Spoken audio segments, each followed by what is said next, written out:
మాట్లాడితే 2024లో 11 సీట్లు వచ్చాయి.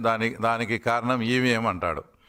నిన్న జరిగిన దాంట్లో డిపాజిట్ కూడా రాలే. పులివెందుల జెడ్పీటీసీ డిపాజిట్ రాకుంటే దాంట్లో రిగ్గింగ్ అని ఇదని ఏవేవో కుంటి సాగులు చెప్తా ఉన్నాడు.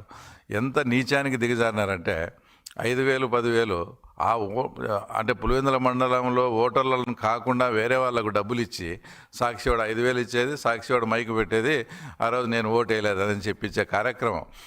అసలు అందులో అట్లా మాట్లాడించేటప్పుడు ఒకటి క్లియర్గా ఒక వీడియోలో కనంపల్లి అనే గ్రామంలో ఇట్లా జరిగిందని మాట్లాడింది పులివెందుల మున్సిపాలిటీకి చెందిన ఓటర్స్. అంటే వాళ్ళు మొన్న జరిగిన ఎలక్షన్స్లో ఓటర్సే కారు.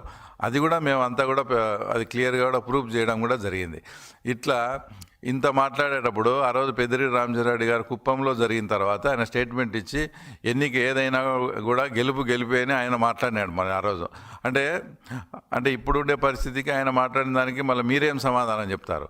ఇప్పటికీ మీ చెంచాలతో ఏదైతే నువ్వు ఏం చెప్తే అది మాట్లాడమనే ఆ చెంచాలతో ఏం మాట్లాడిస్తావు? ఈసారి మీరు రాజీనామా చేయండి, తర్వాత కేంద్ర బలగాలతో తర్వాత మళ్ళీ ఎలక్షన్ పెట్టండి, అప్పుడు చూసుకుందామని తర్వాత నువ్వు మాట్లాడిస్తా ఉన్నావు. ఎస్, నేను ఇప్పుడు కూడా చెప్తున్నా, ఆ జెడ్పీటీసీ పదవి అనేది 9 నెలలే ఉంది. కానీ మేము ఎందుకు పోటీ చేయాల్సి వచ్చిందంటే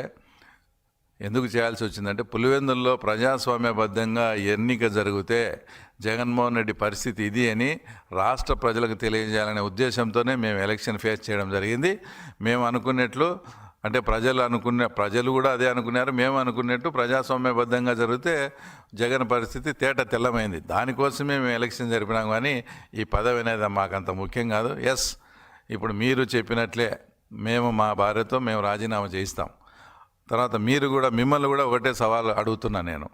ఏదైతే పులివెందుల ప్రజలు నిన్ను ఎమ్మెల్యేగా గెలిపిస్తే ఇంతవరకు అసెంబ్లీకి రాలే, పులివెందుల సమస్యలు ఏమీ పట్టించుకోలే. అట్టేటప్పుడు నీకు ఎమ్మెల్యే పదవి కూడా నువ్వు అనర్హత.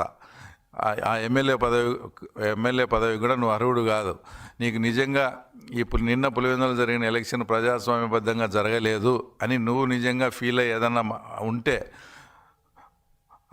మీరు కూడా ఖచ్చితంగా రాజీనామా చేసి రండి. 2 ఎలక్షన్స్ తర్వాత కేంద్ర బలగాలతో జరిపిస్తాం. ఎలాంటి ప్రజాస్వామ్యబద్ధంగా సెంట్రల్ ఫోర్స్ పెట్టి మీరు అడిగిన విధంగా సెంట్రల్ ఫోర్స్ పెట్టి జరిగిద్దాం. అప్పుడు పులివెందుల ఎమ్మెల్యేకి బై ఎలక్షను, పులివెందుల మండల జెడ్పీటీసీకి కూడా బై ఎలక్షన్ వస్తుంది. అప్పుడు చేతన అయితే చూసుకుందాం. అప్పుడు నీ కథ ఏందో మా కథ ఏందో రాష్ట్ర ప్రజలకు కూడా తెలుస్తుంది. దమ్ముంటే నా ఈ సవాల్ను స్వీకరించవలసిందిగా జగన్మోహన్ రెడ్డి.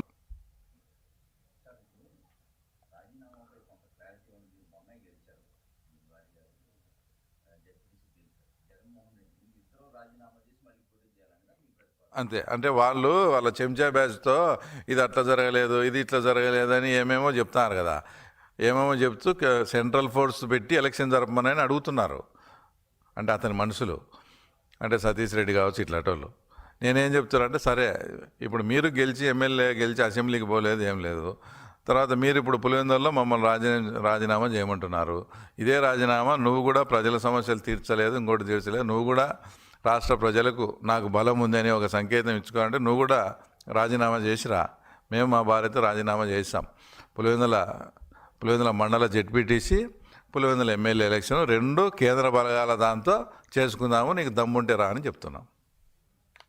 రైట్ మా?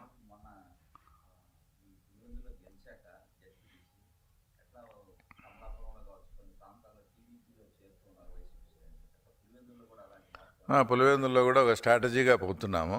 ఎందుకంటే నెక్స్ట్ టార్గెట్ వచ్చేసి మున్సిపాలిటీ ఎలక్షను. అందులో 33 వార్డులు ఉన్నాయి. వార్డుల పరంగా కూడా మేమంతా కొన్ని తీసుకొని తర్వాత కొన్ని ముఖ్యమంత్రితో మాట్లాడేవి కూడా ఉన్నాయి. వాళ్ళు అవన్నీ మాట్లాడేసి మేము కూడా చాలా స్ట్రాటజీగా మాకు లోకేష్ బాబు గారు కానీ చంద్రబాబు నాయుడు గారు కానీ మనము ఇట్లా స్ట్రాంగ్ కాన్స్టిట్యున్సీల్లో స్ట్రాటజిక్గా పోతే ఫలితాలు ఎలా ఉంటాయనే దాన్ని తీసుకుని దీని ఒక కేస్ స్టడీగా తీసుకొని మనం ముందుకు పోదామని చెప్పినారు. వాళ్ళ డైరెక్షన్లో 100%. ఎందుకంటే కొత్త వాళ్ళని తీసుకోవాలంటే కొంచెం పాత వాళ్ళకి సర్ది చెప్పేటి ఇవన్నీ ఉంటాయి. ఎక్కడ డిస్టర్బెన్స్ రాకుండా 100% చేరికలు ఉంటాయి. సరే, మీరు పులివెందులను ఇంకో లెవెల్లో చూస్తారు తప్పకుండా.